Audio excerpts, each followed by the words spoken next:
Avatar Meher బాబా key జై. జై బాబా అండి. ప్రభు ఇచ్చిన ఈ అవకాశంలో ఈరోజు మనం విధేయత గురించి మరొక్కసారి తలుచుకుందాం. ఎందుకంటే బాబా విధేయతకే ఎక్కువ ఇంపార్టెన్స్ ఇచ్చారు ఈ అవతారంలో. కాబట్టి విధేయత గురించి బాబా ఏమన్నారో ఒకసారి మననం చేసుకుందాం. ఎందుకంటే ప్రభువు దర్శన సమయంలో గుర్తుంచుకోవాల్సిన విషయాలని చెప్పి రెండో విషయంగా బాబా 2 విషయాలు మనకి చెప్పారు. అదేంటంటే నేను నిన్ను ప్రేమిస్తున్నానన్న విషయాన్ని గుర్తుంచుకో. ఇతరుల సౌఖ్యాన్నే కోరు. అంటే ఈ 2 కూడా విధేయతనే సూచిస్తాయి మనకి. బాబా బాడీ డ్రాపింగ్ టైమ్‌లో కూడా హఫీజ్ సూక్తుల్లో కూడా వీటిని బాబా ముందు పెట్టిస్తారు. కాబట్టి ఈరోజు విధేయత గురించి బాబా ఏమన్నారో మనం తెలుసుకుందాం. అంతకుముందు అసలా ఆహ్, మెహర్ బాబాని అంటే ఇరిచ్చినడుగుతారు. మెహర్ బాబా ఇచ్చ అంటే ఏంటి? ఆయన కోరిక అంటే ఏంటి? అంటే దీని గురించి ఒకసారి ఇరిచ్చినడుగుతారు. ఈ డిఫరెన్స్ అంటే మనలో ఒకరు తనకి చెందినందుకు బాబా ఇచ్చకు, బాబా కోరికకు తేడా ఏంటి అని అడుగుతారు. దానికి ఇరిచి చెప్తాడు ఇలా సమాధానం. బాబా ఏమన్నారంటే, అంటే బాబా ఇచ్చకి, బాబా కోరికకి డిఫరెన్స్ కొంచెం మనం తెలుసుకుంటే విధేయత అన్నది మనకు అర్థమవుతుందన్నమాట.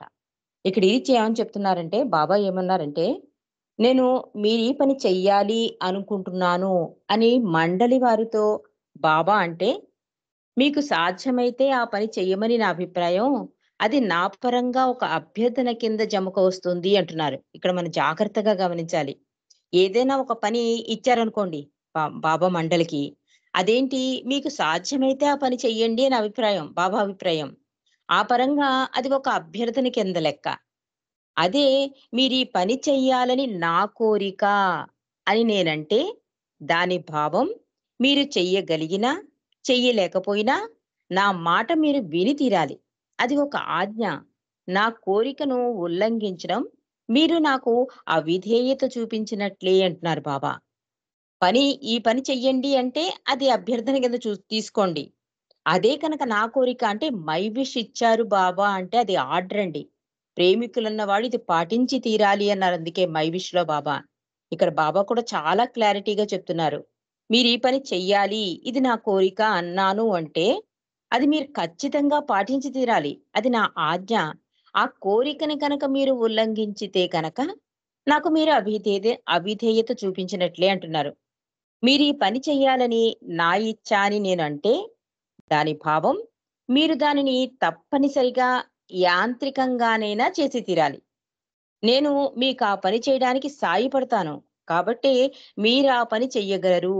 అంటే మనం ముందే ముందే భయపడిపోతాం కదా! బాబా ఏదైనా ఇచ్చినా, ఇదెలా సాధ్యమండి? ఇదెలా కుదురుతుందని అంటూ ఉంటాం కదా! అందుకని బాబా అంటున్నారు, ఈ ఆజ్ఞని కనుక మీరు ఉల్లంఘిస్తే అది అవిధేయత. మీకిష్టం లేకపోయినా బలవంతంగానైనా మీరు చేయడానికి ఒప్పుకున్నారనుకోండి, నా సహాయం పూర్తిగా అందుతుంది. అందుకే బాబా ఒక అడుగేస్తే 99 అడుగులు వేస్తాను అన్నది ఇందుకు. ఆయన కోరిక కనుక మనం నెరవేర్చడానికి ప్రయత్నిస్తే, ఆ ఇచ్చను అంగీకరిస్తే, అప్పుడు ఆయన సహాయం పూర్తిగా అందుతుంది అని బాబా చెప్తున్నారు. మరి ఇక్కడ విధేయత గురించి బాబా ఏం చెప్తున్నారంటే, విధేయత అంటే ఆయన కోరికని తీర్చడం అన్నమాట. అంటే ఒక ప్రేమికుడుగా బాబా మన నుండి ఏం ఆశిస్తున్నారు? మననెలా ఉండమన్నారు? ఎలా ప్రవర్తించమన్నారు? ఎలా భగవంతుని సీరియస్‌గా తీసుకోమన్నారు? ఇవన్నీ ఆయన కోరికలండి. బాబా ఇచ్చిన ప్రతి సందేశం కూడా ఆయన ఇచ్చ అది ఆర్డర్, కోరిక. ఇది బలవంతంగానైనా మీరు చేసి తీరాలి అంటున్నారు అంటే, అది నిజంగా మనం చేయడానికి ప్రయత్నించామనుకోండి, అదే విధేయత అంటున్నాడు తండ్రి. అది ఆ ఒక్కసారి యాక్సెప్ట్ చేసేస్తే గనక, పూర్తి సహకారం మీకు అందిస్తాను నేను. అప్పుడు మీరు ఆ పని చేసేయగలరు అంటున్నారు. మనం ఆదిలోనే అంశపాదంటారు చూడండి. అలా ముందే సంశయించేస్తాం. ఇది మన వల్ల అవుతుందా? Baba real happiness lies in making others happy అన్నారు. అమ్మో! ఇతరుల సంతోషాన్ని మనమెలా చూడగలం? మన సంతోషంకి టైం సరిపోవట్లేదే మనకి అని ఆలోచిస్తాం. అలా ఆలోచిస్తే అది అవిధేయతే అంటున్నారు. నిజంగా నీ బాబాని నువ్వు ప్రేమిస్తున్న వాడివైతే ఆయన ఇచ్చను అంగీకరించాలి. దైవేచ్ఛ లేనిదే దైవాన్ని ప్రేమించలేవు అని కూడా బాబా ఇచ్చిన సందేశం ఉంది. కాబట్టి ఇక్కడ విధేయత గురించి బాబా ఏమంటున్నారంటే, నీకు నాపై 100% ప్రేమ కలిగి ఉండి, 100% నన్ను భగవంతుని అవతారిణిగా స్వీకరిస్తే తప్ప, నాకు 100% విధేయత చూపడం అసాధ్యం అంటున్నారు.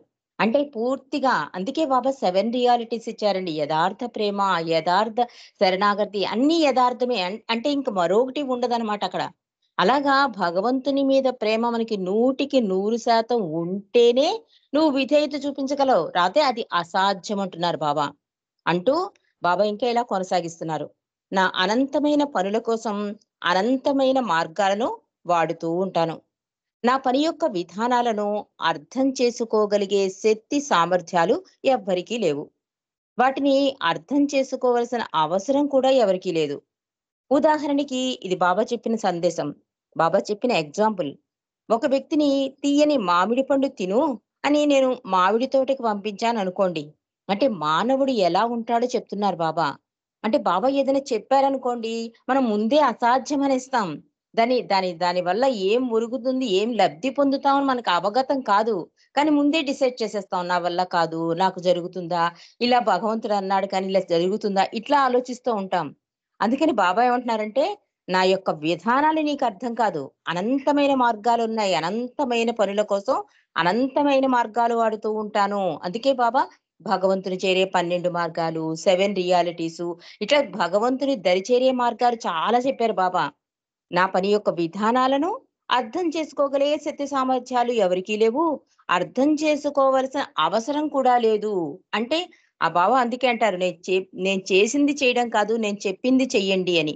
ఆయన చేసింది చేశామనుకోండి అసలు మనకు అర్థం కాదు. ఆ పని ఎందుకు బాబా చేస్తున్నారనేది మనకి అవగతం కాదు కనుక, బాబా ఏం చెప్పారో చేయడమే విధేయత.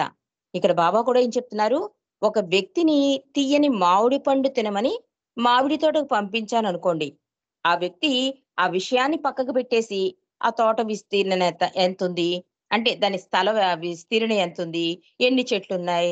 అన్ని చెట్లకి ఎన్ని కొమ్మలున్నాయి? ఎన్ని కొమ్మలకి ఎన్ని ఆకులున్నాయి? వాటి లెక్కేమిటి? ఇలాంటి సందేహాలన్నిటికీ సమాధానాలు తెలుసుకోవడం ప్రయత్నించడం వృథా ప్రయాసే కాకుండా తెలివిలేని పని అవుతుంది అంటున్నారు బాబా. నేను మీకు అతి దగ్గరగా ఉండడం మీ అదృష్టం. కళ్యాణ్ వంటి విధేయత మీరు నా పట్ల కలిగి ఉన్నట్లయితే మీలో ఎటువంటి సందేహాలకు తావుండదు. బాబా ఎంత చక్కగా ఎగ్జాంపుల్ చెప్తున్నారంటే, ఒక తియ్యని మామిడి పండు తినడం కోసం నువ్వు తోటలోకెళ్ళి ఆ మామిడి పండు కోసం తినేసిరా అంటే, మనం ఏం చేస్తాం? ఈ తోట ఎవరిదండి? ఈ తోట ఎవరు కొన్నారు?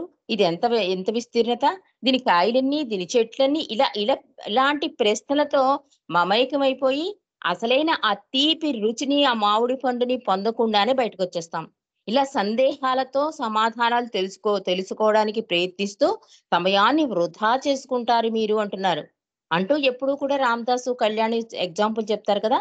కాబట్టి కళ్యాణి లాంటి విధేయత కనుక మీరు చూపించినట్లయితే వెంటనే ఆ మామిడి తోటకెళ్ళి ఆ మామిడి పండు కోసేసుకొనొచ్చి తినేసి హాయిగా బాబాతో ఉంటారు. అందుకని నేనేం చెప్తున్నాను మీకు, నేను అతి దగ్గరగా ఉండడం మీ అదృష్టం.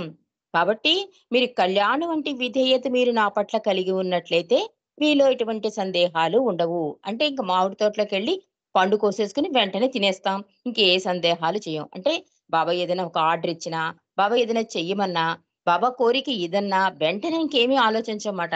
తండ్రి సహకారంతో మనం చేసేస్తాం ఆ పని. అందుకే బాబా ఏమంటున్నారు, "ఒక అడుగు వెయ్యి, 99 అడుగుల సహకారం నేను నీకిస్తాను" అంటున్నారు.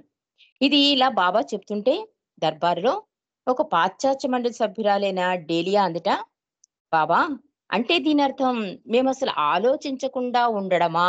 అంటే ఏది మాట్లాడకూడదంటున్నారు కదా! ఆలోచించొద్దంటున్నారు కదా! బాబా చెప్పిన పని వెంటనే చేసేయాలంటున్నారు కదా! అందుకని ఆవిడ అడుగుతోంది. అయితే మేమింకేమి ఆలోచించకూడదా? నీవు ఏదైనా చెప్పావనుకో, ఆ పని చేసుకుంటూ పోవడమేనా? ఆలోచన అన్నది రాకూడదా? అని అడుగుతుంది. అడిగితే బాబా అంటున్నారు, దానర్థం అది కాదు. మీరు నిస్సందేహంగా తెలివిని ఉపయోగించవచ్చు. కానీ ఆ తెలివి నా మీద విశ్వాసాన్ని తగ్గించేదిగా, నా ఆదేశాల పట్ల అవిధేయత చూపేలాగా మాత్రం ఉండకూడదు. మనం చాలా జాగ్రత్తగా ఈ మాటలను వినాలండి. ఏం చెప్తున్నారు బాబా? నిస్సందేహంగా తెలివిని ఉపయోగించాలి. ఆ తెలివి ఎంతవరకు భగవంతుని మీద విశ్వాసాన్ని తగ్గించేదిగా ఉండకూడదు. ఆయన మీద ఇప్పుడు చాలా క్వెషన్స్ వేసేస్తూ ఉంటారు కొంతమంది. బాబా రహస్య గ్రంథాన్ని ఎందుకు ఓపెన్ చేయలేదండి? బాబా మౌనం బ్రేక్ చేస్తానన్నారు కదా! బ్రేక్ చేయకుండానే వెళ్ళిపోయారే. ఎప్పుడు బ్రేక్ చేస్తారు? అంటే ఏది కూడా బాబా చేయటం లేదే. ఇలాంటి ప్రశ్నలన్నీ వేస్తూ ఉంటారు. అంటే అతి తెలివనమాట. ఇంకా అతి ఉత్సాహం. బాబా మీదే సంశయం. మనం రోజు ప్రార్థనలు చేస్తాం గానీ, ఈ సంశయాల వెంట కూడా పరుగులెడుతూ ఉంటాం. బాబా ఏమంటున్నారు? తెలివి ఉపయోగించు. కానీ, ఆ తెలివి నా మీద విశ్వాసాన్ని తగ్గించేదిగా, నా ఆదేశాల పట్ల అవిధేయత చూపేలాగా మాత్రం ఉండకూడదు అంటున్నారు. ఈ మనసు ఉన్నంత కాలం అది ఆలోచిస్తూనే ఉంటుంది. మీ కళ్ళు సూర్యకాంతిని చూసినప్పుడు అది రాత్రి కాదు, పగలు అని మీ మనసు మీకు చెప్తుంది. అయితే ఒక్క విషయం మాత్రం సదా గుర్తుంచుకోండి అంటున్నారు. ఎంతవరకు నీ తెలివిని ఉపయోగించాలి అంటే భగవంతుని కొస్తనేయడానికి కాదు నీ తెలివి ఉపయోగించడం. ఆయన మార్గంలో మనగలగడానికి, ఆయనకి చేరువవ్వడానికి దాన్ని ఉపయోగించుకోవాలి. అంటే ఆ విశ్వాసాన్ని తగ్గించేదిగా ఉండకూడదు అని చెప్తున్నారు. నీ మనసు ఉన్నంత కాలం అది పనిచేస్తూనే ఉంటుంది. అది ఆలోచిస్తూనే ఉంటుంది. కానీ ఈ ఆలోచన ఎంతవరకు ఒకవేళ మీరు సూర్యకాంతిని చూసారనుకోండి మీ కళ్ళు, వెంటనే మీ కళ్ళు ఏం చెప్తుంది? మీ బుర్రలో ఆలోచన ఏమొస్తుంది? ఇది పగలు అని చెప్తుంది. అంతవరకే. అలా గుర్తించడం వరకే మీ తెలివి వాడుకోండి. అంతేకాని నా మాటల పట్ల విశ్వాసాన్ని, విధేయతను కోల్పోయేలాగా మీ మనసు మిమ్మల్ని నడిపించడానికి మీరు అస్సలు అవకాశం ఇవ్వకూడదు. చాలా జాగ్రత్తగా బాబా హెచ్చరిస్తున్నారు. ఎంతవరకు మీ తెలివిని అంటే మనకి ఒక కథ కూడా ఉందండి ఇక్కడ. ఒక గురువుగారు శిష్యుడితో చెప్తాడు. భగవంతుడు అందరిలోనూ ఉన్నాడు అని. వాడేం చేస్తాడంటే మార్కెట్‌లో వెళ్తూ ఏనుగు ఎదురొస్తూ ఉంటే మావటివాడు అరుస్తూ ఉంటాడు. ఏనుగు ఎదురొస్తోంది.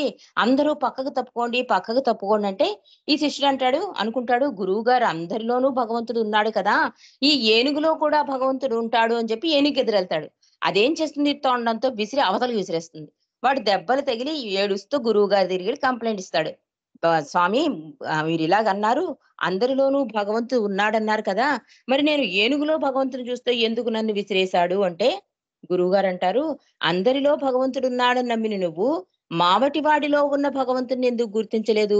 వాడంటున్నాడు కదా! సైడ్‌కెళ్ళు, తప్పుకో, ఏనుగు తోసేస్తుందని. మరి ఆయన్నెందుకు గుర్తించలేదు?" అంటే, "నీది ఏనుగు వరకే పరిమితమైపోయింది నీ తెలివి. ఇంకా పైకి వెళ్ళలేదు. అంటే నీ తెలివిని వాడడం వల్ల ఏనుగుల వరకే చూసుకున్నావు. అంతటా అని చూసినప్పుడు మావటి వాడిలో కూడా భగవంతుని చూడాలి." బాబా అదే చెప్తున్నారిక్కడ. మీ మనసు మీకు చెప్తుంది. ప్రతీదీ ఆలోచన చేస్తూనే ఉంటుంది. అందుకే ఆచరణ చెయ్యొద్దు అంటారు బాబా. మాయలో ఉన్నప్పుడు చాలా వచ్చేస్తాయి. చాలా ఆలోచనలు. మనసు ఆలోచించకుండా ఒక్క క్షణం కూడా ఉండదు. కానీ ఈ ఆలోచన వచ్చినప్పుడు దాన్ని ఆచరణ పెట్టకుండా చేసేలా సహాయపడమని భగవంతుని కోరుకోవాలండి మనం. దానివల్ల ఏమవుతుంటే మాయకి అతుక్కోమాట. ఇక్కడ బాబా కూడా మీ మనసు మీకు చెబుతుంది. అయితే ఒక్క విషయం మాత్రం సదా గుర్తుంచుకోండి. నా మాటల పట్ల విశ్వాసాన్ని, విధేయతను కోల్పోయేలాగా మీ మనసు మిమ్మల్ని నడిపించడానికి మీరు అస్సలు అవకాశం ఇవ్వకూడదు. నేను చెప్పాను అంటే, దాని వెనక ముఖ్యమైన కారణం ఉంటుందని, నేను ఎల్లప్పుడూ ఇతరుల మేలు కోసమే అన్నీ చేస్తానని, నేను ఏమి చేసినా ఎల్లప్పుడూ అది ఉత్తమమైనదని ఆలోచించి మీరు మసులుకోవాలి. మీరు మీ సొంతంగా ఏ పని చేసినా అది మిమ్మల్ని బంధిస్తుంది. కానీ అన్నిటికీ అతీతుడినైన నేను ఏదైనా చేయమని మిమ్మల్ని ఆదేశిస్తే అది సాధారణమైనదా లేదా అసాధారణమైనదేనా దానిని మీరు పాటిస్తే అది మిమ్మల్ని ఏమాత్రం బంధించదు. సరికదా? ఖచ్చితంగా మీకు మేలు కలిగిస్తుంది. మాయ నుండి మిమ్మల్ని బయటకు లాగడానికి నేను మాయనే ఉపయోగిస్తూ ఉంటాను. అది మీకు ఎప్పటికీ అర్థం కాదు. కనుక ఎల్లప్పుడూ నాకు విధేయులుగా ఉండడమే మీకు అతి ఉత్తమమైనదని అర్థం చేసుకోండి అంటున్నారు బాబా. అంటే బాబా మనం ఒకటి అడుగుతాం. తండ్రిగా నన్నడగండి. కానీ ఆ కోరిక అలాగే తీరాలని అడక్కండి అంటారు. అలాగే తీరడం వల్ల ఏమవుతుంది? ఆ ఆత్మ ప్రయాణించవలసిన ఆ ప్రయాణానికి ఏదో అడ్డంకి కలుగుతుంది. అది భగవంతుడికే తెలుసు. కాబట్టి ఈ కోరిక కోరినప్పుడు అది తీరకపోయినా కూడా ఇది భగవంతుని ఇచ్చ అని ఆయన మీద ఆధారపడిపోవాలండి. ఆయన ఆయన ఇచ్చను అంగీకరించడం అంటే అదే. లైఫ్‌లో జరిగే ప్రతీదీ కూడా తండ్రి నీ ఇచ్చ అని అంగీకరిస్తూ ముందుకు జీవితాన్ని తీసుకెళ్ళడం. అక్కడితో ఆగిపోకూడదు. భగవంతుడితో సంబంధాన్ని గాని, మన జీవితాన్ని గాని ఆపేయకూడదు అక్కడితో. అది నా మేలు కోసమే నా తండ్రి ఇది చేశాడు అని ప్రయాణాన్ని ముందుకు తీసుకెళ్ళాలి. అప్పుడు అది సాధారణమైనదైనా లేదా అసాధారణమైనదైనా దాన్ని మీరు పాటిస్తే అది మిమ్మల్ని ఏ మాత్రం బంధించదు అంటున్నారు. బాబా చేసేది ఎప్పుడూ కూడా సంస్కార రాహిత్యం కోసమే చేస్తారండి బాబా. మన మన జీవితంలో ఏం జరిగినా కూడా ఈ ఆయన ఆయన లక్ష్యం, గమ్యం కూడా ఏంటంటే మనకేదో ఉద్యోగాలిచ్చేసి, మన పిల్లలకు పెళ్ళిళ్ళు చేసేసి, మనకేదో వరాలిచ్చేసి, మన డబ్బున్న దీనికోసం నేను రాలేదని చెప్పి హైయెస్ట్ ఆఫ్ ది హైలో కూడా బాబా చెప్తారు. కాబట్టి ఇక్కడ బాబా ఏం చెప్తున్నారు? అది సాధారణమైనదేనా? అసాధారణమైనదేనా? ఒకటి బాబా చెప్పారు అంటే అది మీరు ఆచరించేయండి. దాని వలన ఏమవుతుంది? మీకది బంధనం కాదు అంటున్నారు. అందుకే బాబా పొద్దున్న ఒకసారి, రాత్రొకసారి నా నామస్మరణ చేసుకోండి. మనస్ఫూర్తిగా, హృదయపూర్తిగా నాకన్నీ అప్పగించండి. మధ్యలోదంతా నేను బాధ్యత వహిస్తాను అన్నారు. అంటే మనం బాబాకి అప్పచెప్పేసానండి అని చెప్పేసి మళ్ళీ దాని వెంట పడుతూ ఉంటాం మనం. ఒక కోరిక అవనండి, ఏదైనా ఒక బలహీన చామెన ఏదైనా సరే మనం ఒక కోరిక అడుగుతాం బాబాని. బాబా పోనీ నా నా బిడ్డకేదైనా ఉద్యోగం కావాలి అని అప్లికేషన్ పెట్టడం వరకేనండి. అది తీర్చాలా? తీరిస్తే దానివల్ల అనర్థమా? ఆత్మకి మేలు కలుగుతుందా? ఇవన్నీ ఆయన ఆలోచించి అప్పుడు ఆశీస్సులిస్తాడు. దానివల్ల మనం ఏమవుతుందంటే ఒక్కసారి బాబాకి అప్పచెప్పేసాక ఇక అది బంధనం కాదన్నమాట. ఇంకా ఆ బాధ్యతంతా ఆయన తీసుకుంటాడు. కాబట్టి అది ఖచ్చితంగా నీకు మేలు కలిగిస్తుంది. అది జరగకపోయినా, జరిగినా కూడా అది బంధనం అవ్వదనమాట. ఒక సంస్కార రాహిత్యమే జరుగుతుంది. బాబాకి ప్రతీదీ అప్పగించేస్తే కనుక నువ్వు అది సంస్కార రాహిత్యము జరుగుతుంది. కొత్త సంస్కారం కూడా నీకు యాడ్ అవ్వదు అని చెప్తున్నారు బాబా. కాబట్టి నేనేం చేస్తాను, మాయ నుండి మిమ్మల్ని బయటకి లాగడానికి నేను మాయనే ఉపయోగిస్తూ ఉంటాను. అది మీకెప్పటికీ అర్థం కాదు. కనుక ఎల్లప్పుడూ నాకు విధేయులుగా ఉండడమే మీకు అతి ఉత్తమమైనదని అర్థం చేసుకోండి అంటున్నారు బాబా. అసలు ఈ ఒబీడియన్స్‌లో రకాలు కూడా బాబా చెప్తారండి. ఎన్ని రకాలున్నాయో చెప్తారో అది కూడా ఒక్కసారి తెలుసుకొని అసలు విధేయత మనం ఎలా చూపించాలో అన్నది బాబా చెప్పింది కూడా మనం తెలుసుకుందాం. ఇప్పటి వరకు బాబా ఏం చెప్తున్నారు? 100కి 100% నా మీద విశ్వాసం, ఆ ప్రేమ ఉంటేనే నువ్వు విధేయత చూపించగలవు అని చెప్తున్నారు. విధేయత ఎలా చూపించాలి అంటే, నా పని ఇది చెయ్యి అంటే, అది నువ్వు అసాధ్యం అయితే చేస్తావు, రాకపోతే లేదు. ఇది నా కోరిక అంటే మాత్రం నువ్వు కంపల్సరీ తీర్చవలసిందే అంటున్నారు. అదే విధేయత చూపించడం అంటున్నారు బాబా. అంతే కాకుండా బాబా ఇంకా ఏం చెప్తున్నారు? ఏదైనా ఒక పని చెప్పాను అనుకోండి. దాని మీద ఇంక ప్రశ్నలు, సందేహాలు ఏమీ లేకుండా ఒక కళ్యాణి లాంటి శిష్యుడిలా నువ్వు ఉండగలిగితే నాకు విధేయత చూపించినట్లే అంటున్నారు. ఆ పని వలన నీకు సంస్కార రాహిత్యం కలుగుతుంది. దేనిలోనూ బంధింపబడవు అంటున్నారు. బాబా చెప్పినట్లుగా నడుచుకుంటూ వెళ్ళిపోతే కనుక మనం మనం దేనికి బంధింపబడమనమాట. ఇక విధేయతలోని రకాల గురించి బాబా ఏం చెప్తున్నారంటే మనం ఇక్కడ జాగ్రత్తగా గమనించవలసింది ఏంటంటే అండి, ఈ అవతారంలో బాబా తండ్రి పాత్ర, తల్లి పాత్ర 2 కూడా వహించారాయన. ఒక తండ్రిగా ఎలా బిడ్డలు సంరక్షణ ఎలా ఉండాలి? వాళ్ళకి ఏది మేలు జరుగుతుంది? ఏది వాళ్ళ ఆధ్యాత్మిక మార్గానికి క్షేమం కలుగుతుంది అని ఆలోచించాడు. తల్లిలా కాపాడతాడండి ఆయన ఎప్పుడూ కూడా. సామాన్యంగా ఏంటంటే పిల్లలు మన మాట వింటూ ఉంటే మనకేమనిపిస్తుంది? మనకు చాలా ఆనందం కలుగుతుంది. అబ్బా! నా బిడ్డడు ఎంత గొప్పగా నా మాట వింటున్నాడు. అంటే దానివల్ల మనం ఏమనుకుంటాం? వాడు నాకు ఒబీడియన్స్ నాకు విధేయత చూపుతున్నాడు అని మనం ఎంత పొంగిపోతాం మన బిడ్డలు కనుక మన మాట వింటే. అలాగే ఈ సృష్టికి అధిపతి అయిన మెహర్ బాబా తండ్రి అయి ఈ ఈ మన ప్రేమికుల్ని తన బిడ్డలుగా భావించి కొన్ని ఆదేశాలు, కొన్ని సూచనలు, కొన్ని సందేశాలు ఇచ్చారు. అవన్నీ మనం పాటిస్తేటండి బాబా కూడా ఉప్పొంగిపోతాడట. ఇక్కడేమని రాస్తున్నారంటే సృష్టికే తండ్రి అయిన మన ప్రీతముడు తన బిడ్డల నుండి విధేయత ఆశించడం న్యాయమే కదా అని రాస్తున్నారు. కేవలం రక్త సంబంధం, మానవ సంబంధంలోని విషయంలోనే మన బిడ్డలు మనకి విధేయత చూపితే మనం ఎంత పొంగిపోతామో, అలాగే సాక్షాత్తు భగవంతుడు నేను నిన్ను ప్రేమిస్తున్నాను, నిన్ను నువ్వు ప్రేమించుకోలేనంత రీతిగా నేను నిన్ను ప్రేమిస్తున్నాను అని చెప్తూ తండ్రిగా, తల్లిగా, గురువుగా, దైవంగా అన్ని విషయాలలో సూచించి, ఆచరించి చూపించిన ఈ అవతారంలో బాబా చెప్పినట్లుగా నా ఇచ్చ ఇది అని మైవిషి ఇచ్చినప్పుడు అందులో ఒక్కటైనా మనం ఆచరిస్తే ఆయన చాలా సంతోషపడతాడు. అదే విధేయత చూపించడం, ఆ విధేయతను ఆశించడం కూడా న్యాయమే అంటున్నారు. బాబా ఆశించడం కరెక్టేది. ఇదేంటండి భగవంతుడు చెప్పినవన్నీ ఎలా చేయగలం మనం? మాయలో ఉన్నాం. ఎలా మమేకమైకోకుండా ఉండగలం అంటే, దానికి చాలా చక్కని మార్గాలు, సులువైన మార్గాలు. నువ్వు ప్రపంచంలోనే ఉండు, కానీ నన్ను నిత్య సహచరుని చేసుకో. నువ్వు చేసే ప్రతి పని నా పాదాల దగ్గర పెట్టు. దేనికి అతుక్కోకు. నేను నా అహంకారం నాశనం చేసుకో. ఇలా సులువైన మార్గాలు. 14 సార్లు నా నామం చేసుకో. లేకపోతే నువ్వు ఎప్పుడైనా సెల్ ఫోన్‌కి ఛార్జింగ్ అయిపోతే బ్యాటరీ ఛార్జింగ్ ఎలా పెడతామో అలాగా నీలో మాయ కమ్ముతోంది. అని అనుకున్నప్పుడు నా మెహరాబాద్‌కి రా. నా సమాధి దర్శనం చేసుకో. అక్కడ నా సాన్నిధ్య భాగ్యాన్ని పొందు. ఫుల్ ఛార్జింగ్ అయిపోతుంది. మొన్న ఈ మధ్యనే మన అమరతిథికి వెళ్ళొచ్చామండి. ఎంత ఉత్సాహం! వచ్చిన వాళ్ళందరి మొహాలలో ఎంత ఆనందాన్ని చూసాం. వెళ్ళిపోతున్నప్పుడు ఎంత దుఃఖాన్ని వాళ్ళ మొహాల్లో పెట్టుకొని వెళ్లారు వాళ్ళు. అంటే వాళ్ళందరికీ అంటే మన ఆత్మలన్నీ ఉండవలసిన ప్లేసు పరమాత్మదే మెహరాబాద్ దగ్గర. ఎందుకంటే బాబా ఆ సాన్నిధ్యంలో చాలా విశ్వ కార్యక్రమాలు చేశారు. పుణ్యక్షేత్రమని బాబా చెప్పారు. నేను మీ మనసులను మీ హృదయాలని దొంగిలించిన దొంగనని కూడా చెప్పారు. ఆ దొంగని పట్టుకోవాలంటే మీరు తరచూ మెహరాబాద్ రావాలని చెప్పారు. కాబట్టి బాబా చెప్పిన ప్రతి విషయానికి కూడా ప్రతి ఆత్మకి మేలు చేయడం కోసమే బాబా చెప్తారు. కాబట్టి మనం ఆయన మాటలకు కనుక ఆ కోరికని కనుక మనం అంగీకరిస్తే విధేయత చూపించినట్లే. అలాంటి విధేయత ప్రభువు ఆశించడంలో న్యాయమే అని రాస్తున్నారిక్కడ. బాబా ఏమంటున్నారంటే, మీరు నా పట్ల చూపించవలసిన విధంగా విధేయత చూపడం మీకు అసాధ్యమేనని నాకు బాగా తెలుసు. అంటే బాబాకు ఆల్రెడీ తెలుసు మానవుడు ఎన్ని కష్టాలు పడతాడు, ఎంత మాయకి మమేకమైపోతాడు. ఇవన్నీ తండ్రికి తెలుసండి. అందుకనే బాబా అంటున్నారు, నేను చెప్పినట్లుగా మీరు విధేయత చూపించడం చాలా కష్టం.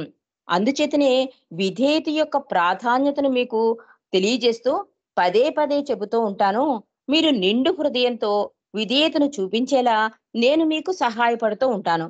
మీ ప్రియతముడు ఏది చెబితే అది చేసి మీరు విధేయతను చూపినప్పుడు, ఒకవేళ ఇష్టం లేకుండా అట్టి విధేయతను చూపినా సరే, మీరు ఎవరి పట్ల విధేయతను చూపుతారో ఆ ప్రియతముని మీదే దాని బాధ్యత పడుతుంది అంటున్నారు. బాబా చెప్పినట్లుగా మనం చేసుకుంటూ వెళ్ళిపోతేటండి, ఒక సంస్కార రాహిత్యమే కాదు, ఇంకా ఆ పని, ఆ బాధ్యత అంతా కూడా ఆయనే ఆయన భుజస్కంధాల మీద పడిపోతాయట. బాబా అదే చెప్తున్నారు. మీరెంత నిజాయితీగా కనుక నాకు విధేయత చూపిస్తే, ఇష్టం ఉన్నా లేకపోయినా, బాబా చెప్పారు కదా అని మీరు చేస్తూ ఉంటే, దానివల్ల కష్టాలు గాని, ఏదైనా వచ్చినా కూడా దానికి నేను బాధ్యత వహిస్తాను అంటున్నారు. అట్టి విధేయతను భక్తి భావంతో లేదా గౌరవంతో లేదా తప్పనిసరి లేదా గత్యంతరలేక చూపించడం కొన్ని సందర్భాల్లో జరుగుతూ ఉంటుంది. కానీ కొన్ని సమయాలలో ఇష్టంతో, ప్రేమతో, ఆరాధనతో విధేయత చూపిస్తారు. ఈ రకాల విధేయతలో రకాలు చాలా ఉన్నాయి అంటున్నారు. మనం ఏమనుకుంటాం అంటే మనం చేసే ప్రతీదీ విధేయత అనుకుంటాం. ఆ విధేయతలో రకాలు కూడా బాబా చాలా చెప్పారండి. సింపుల్ గా మనందరికీ తెలుసు కనుక సింపుల్ గా చెప్పేసుకుందాం. ఈ విధేయతలో రకాలు బాబా ఏం చెప్తున్నారంటే, సైనికుల విధేయత అంటే దేశం కోసం. వేతనం కోసం పనిచేసే సేవకుని విధేయత అంటే యజమాని మీద అతను జీతం పెంచుతాడని చేసే విధేయత, చూపించే విధేయత. అలాగే దాస్యం అంటే బానిసత్వంలో విధేయత. అలాగే ప్రేమికుని విధేయత. మనం ఈ మూడిట్లకి అర్థాలు తెలుసు కనుక, ప్రేమికుని విధేయత గురించి ఒక్కసారి తలుచుకుందాం. బాబా అంటారు, "ఇదే నిజమైన విధేయత" అంటున్నారు. ఇది ఇష్టాపూర్వకంగా చూపించే విధేయత. దీనికి రుసుము గాని, పరిహారం గాని ఉండదు. ఇందులో ప్రతిఫలం ఆశించడం అనేది కూడా ఉండదు. ప్రేమ మాత్రమే ఉంటుంది. హృదయపూర్వకమైన ప్రేమ ద్వారా ప్రేరేపించబడేది ఇష్టాపూర్వకమైన విధేయత. ఇదే నిజమైన విధేయత అంటున్నారు. అంటే మనకి మండలి వాళ్ళండి దీనికి ఎగ్జాంపుల్. వాళ్ళు దేన్ని ఆశించలేదు. సర్వాన్ని అంటే ధూళిగా మారిపోవడం అంటారు చూడండి. అలా మారిపోయారు వాళ్ళు ఆ విధేయతలో. కాబట్టి మనకి విధేయత అనగానే మండలే గుర్తు రావాలి. ఇక ఆఖరిగా ఈ విధేయత గురించి ఒక చిన్న స్టోరీ మనం తెలుసుకొని ముగించేసుకుందాం. ఒకసారి ఒకతనొచ్చి బాబా దగ్గరికి, "బాబా నాకు భగవత్ సాక్షాత్కారం కావాలి" అంటాడు. బాబా చాలా ఆశ్చర్యపోతారు. ఎందుకంటే ఎవరైనా కోరికల కోసం నా దగ్గరకొస్తారు. "నువ్వొక్కడివే భగవత్ సాక్షాత్కారం కావాలి అని అడుగుతున్నావు కనుక, నువ్వు నాకు తప్పకుండా విధేయుడై ఉంటే నీకు ఆ అవకాశం నేనిస్తాను" అంటారు. అంటే భగవత్ సాక్షాత్కారాన్ని నీకు అందిస్తానని చెప్తారు. అంటే, "అలాగే బాబా నువ్వేం చెప్తే అది చేస్తానంటాడు." అంటే బాబా అంటారు, "లేదు లేదు. ఒక 5 నిమిషాలు బయటికెళ్ళి ఆలోచించుకుని, నాకు పూర్తిగా విధేయుడై ఉంటావో లేదో ముందు నిర్ణయించుకుని అప్పుడొచ్చి చెప్పు" అంటే, "లేదు లేదు బాబా. నీకు నేను విధేయుడినై ఉంటాను. నువ్వేం చెప్పినా చేస్తాను" అంటే సింపుల్‌గా చెప్పేసుకుందాం. బాబా అంటారు, "సరే అయితే నువ్వు మాంసం తినాలి. ఆడవాళ్ళతో ఉండాలి. ఇంకా మందు తాగాలి." ఇలా 3 చెడు వ్యసనాలేవో బాబా చెప్తారు. అతను ఆశ్చర్యపోతాడు. సద్బ్రాహ్మణుడు, అందులో భగవంతుడు భగవత్ సాక్షాత్కారం కోసం వచ్చిన ఈయన దగ్గర ఇలాంటి పనులు చేయమంటున్నాడేంటి అని ఆశ్చర్యపోతాడు. అతనంటాడు, "బాబా మీరు హాస్యం చేస్తున్నారా?" అంటే, "లేదు లేదు నేను సీరియస్ గానే చెప్తున్నాను. ఈ 3 నువ్వు ఆచరించెయి. నేను తప్పకుండా నీకు భగవత్ సాక్షాత్కారం ఇస్తానంటే, "బాబా నా వల్ల కాదు ఇది" అంటాడు. మరి నాకు విధేయత చూపిస్తానన్నావు కదా! ఇదేనా విధేయత అంటే, లేదు లేదు బాబా! మీరు కావాలని ఇది చేస్తున్నారు గానీ, నేను ఇంకేదైనా చెప్పండి తప్పకుండా పాటిస్తాను అంటే, నువ్వు పుణ్యక్షేత్రాలు తిరుగు, ఇవేమీ చేయక్కర్లేదులే. పుణ్యక్షేత్రాలు తిరుగు, కొన్ని సంవత్సరాల తర్వాత నా దగ్గరికి రా అని చెప్తారు. అతను కొన్ని సంవత్సరాలైనా బాబా దగ్గరికి రాడు. ఇరిచ్చి ద్వారా కబురు పెడతారు. అతనెక్కడున్నాడో కనుక్కోమంటే, అతను చాలా దీనమైన పరిస్థితిలో ఉంటాడు. వాడి గురించి తలవకండి. ఆ ఊరు వెళ్లి ఇరిచి కనుక్కుంటే అతని గురించి అసల అడగద్దు. అతడు చెడు వ్యసనానికి లోనైపోయాడు. వేశ్యల చుట్టూ తిరుగుతున్నాడు. అదేదో రోగంతో కూడా బాధపడుతున్నాడు అని చెప్తారు. అప్పుడు ఇరిచ్చొచ్చి బాబాకు చెప్తాడు. బాబా అతని పరిస్థితి ఇలా ఎందుకయింది అంటే, అతనిలో ఉన్న ఈ ఈ ఈ ఈ సంస్కారాలుంటాయి గదా! ఈ కర్మ ఫలాలు తీసేద్దామనే అతడు ఆ రోజే నేను చేస్తాను బాబా అని ఒప్పుకొని ఉంటే అది నేను చేయించి ఉండేవాడిని కాదు. అతను నాకు విధేయత చూపించలేకపోవడం వలన ఆ కర్మ ఫలాన్ని అనుభవించవలసి వచ్చింది. అవి అతను చెయ్యవలసొచ్చింది. నేను తీసేద్దామనుకున్నాను. కానీ అతనికి ఆహ్, అది అనుభవించే యోగం ఉందని చెప్పి బాబా చెప్తారు. బాబా ఈ కథ చెప్పా ఈ సంఘటన జరిగాక బాబా ఏం చెప్తున్నారంటే ఎప్పుడూ కూడా మనం గుర్తుంచుకోవాల్సిన విషయం ఏంటంటే, బాబా తరచు చెప్పే మాటలేంటంటే, ప్రేమ భగవంతుడు మానవునికిచ్చే వరం, విధేయత గురువు శిష్యునికిచ్చే కానుక, సర్వార్పణ మానవుడు భగవంతునికిచ్చే కానుక అంటున్నారక్కడ. ఆ విధేయతా వరం ప్రతి మానవుల్లోనూ నిగూఢంగా ఉంటుంది. తనకు విధేయతా వరం ప్రతి మానవుల్లో ఉంటుందని, ఆ విధేయత చూపమని చెప్పినప్పుడు, మనం దాన్ని వెలికి లాగాలి అంటారు ఇరిచ్చైతే. ఈ సంఘటన చెప్పాక, ఈ 3 ఆజ్ఞలు అతను పాటించేసుంటే, అంటే చేస్తాను బాబా అంటే చాలు. బాబా వెంటనే అతని ఆ సంస్కారాలను తీసేస్తారు. కానీ అతనికి సంశయం. నిజంగా అవన్నీ చేసేయాలేమో అని భయపడిపోయాడు కనుక, అది అనుభవించవలసొచ్చింది. కాబట్టి ఇక్కడ బాబా ఏం చెప్తున్నారంటే, ఏదైనా ఒకటి బాబా ఇచ్చారు అంటే, దానికి యెస్ అనేస్తే గనక అంటే ఆల్రెడీ మానవులు ప్రతి మానవుల్లో కూడా ఈ విధేయత గుణం ఉంటుంది. దాన్ని వెలికి లాగాలి అంటారు ఇరిచి. వెలికి లాగడం అంటే ఆ భగవంతుడి మీద మనం నమ్ముకున్న ఆ మెహర్ ప్రభువు మీద మనకి అచంచలమైన విశ్వాసం ఉండాలండి. అధికాధికమైన ప్రేమ ఉండాలి. అప్పుడే ఆ విధేయత చూపించడానికి అవకాశం ఉంటుంది. కాబట్టి ఒక్కసారి గనక మనం ఆయన్ని గురువుగాను, దైవంగాను అంగీకరించిన తర్వాత ఆయన కానుకైన విధేయతను కూడా అంగీకరించినట్లే అంటున్నాడు ఇక్కడ ఇరిచి. ఓసారి బాబాని అంగీకరించేసాం. బాబా కూడా ఆయన వలలో మనల్ని లాగేసుకున్నాడు. బాబా కూడా అంటారు, "నీకు చాలా స్వేచ్ఛ, చాలా టైమిస్తాను. కానీ నేను ఎదురు చూస్తానన్న విషయాన్ని మాత్రం గమనించు" అంటారు. ఒకసారి నా ప్రేమ వలలో నిన్ను లాగేసుకున్నాను. ఆ వలలో వచ్చి పడ్డావు. కానీ నువ్వు దూరం జరగడానికే ఎక్కువ సమయం తీసుకుంటున్నావు. ఆ దూరానికే ప్రాముఖ్యతనిస్తున్నావు తప్ప, నాకు దగ్గరవ్వడానికి నువ్వు సమయం తీసుకోట్లేదు. కానీ నీకు సమయాన్నిస్తాను, స్వేచ్ఛనిస్తాను. కానీ దగ్గరతనానికి వాడుకో దాన్ని అంటారు బాబా. అంటే అనంత కరుణ, అనంత దయ మనకేమవుతుందంటే మనం దాన్ని స్వేచ్ఛ కింద వాడుకొని దాన్ని నిర్లక్ష్యం చేస్తామండి. కానీ ప్రభువు ఎంత తపన పడతాడన్నది ఇరిచి చెప్తూ ఉంటాడు. ఆయనకే ఎక్కువ తపనుంటుంటా మనందరినీ తనలో కలుపుకోవాలని. కాబట్టి ఇక్కడ ఏమంటున్నారంటే ఇరిచ్చి, ఒకసారి బాబాని గురువుగా, దైవంగా మనం అంగీకరించాము అంటే ఆయన కానుకైన విధేయతను కూడా అంగీకరించినట్లే అని చెప్తున్నారు. కాబట్టి ఇక్కడ మనందరం కూడా ఆలోచించవలసిందేంటంటే, భగవంతుని ఇష్టాయిష్టాలు తెలుసుకోగల శక్తి మనలో ఉందని గ్రహించలేకపోతున్నాం. అంటే ప్రభువుకి ఏమి ఇష్టమో మనకు తెలుసు. కానీ అటువైపు మన మనసెళ్ళదండి. అందుకే బాబా ఏం చెప్తున్నారు, మనసుని ఎంతవరకు వాడుకోవాలి అంటే, కళ్ళు చెప్తాయి సూర్యకాంతిని ఇది పగలుని అంతవరకే.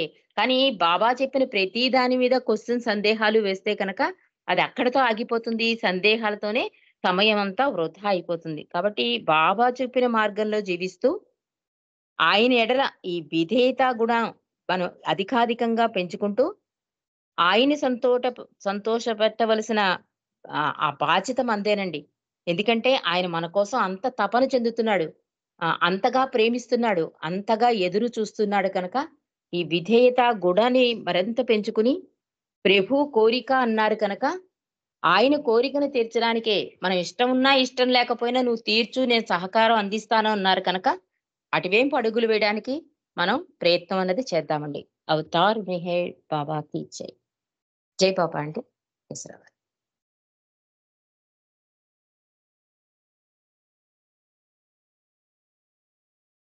హలో. జై బాబా అండి. జై. బాబా చెప్పినట్లు విధేయత గురించి చాలా కూలంకషంగా విపులంగా చెప్పారు 2 విషయాలు కూడాను. బాబా ముఖ్యంగా మై విష్, నా ఇచ్చ, నా కోరిక అని చెప్పి అన్నారు. ఇచ్చ అంటే మీకు ఆ విషయం చేయగలిగితే చేయమని, కోరిక అంటే తప్పనిసరిగా చేయమని అని చెప్పి దానికి డెఫినేషన్ కూడా చెప్పారు. అలాగే ఆయన ఇచ్చకి మనం బద్ధులై ఉంటే తప్పనిసరిగా ఆయన మీద త్రికరణ శుద్ధిగా విశ్వాసం ఉండాలి. విశ్వాసం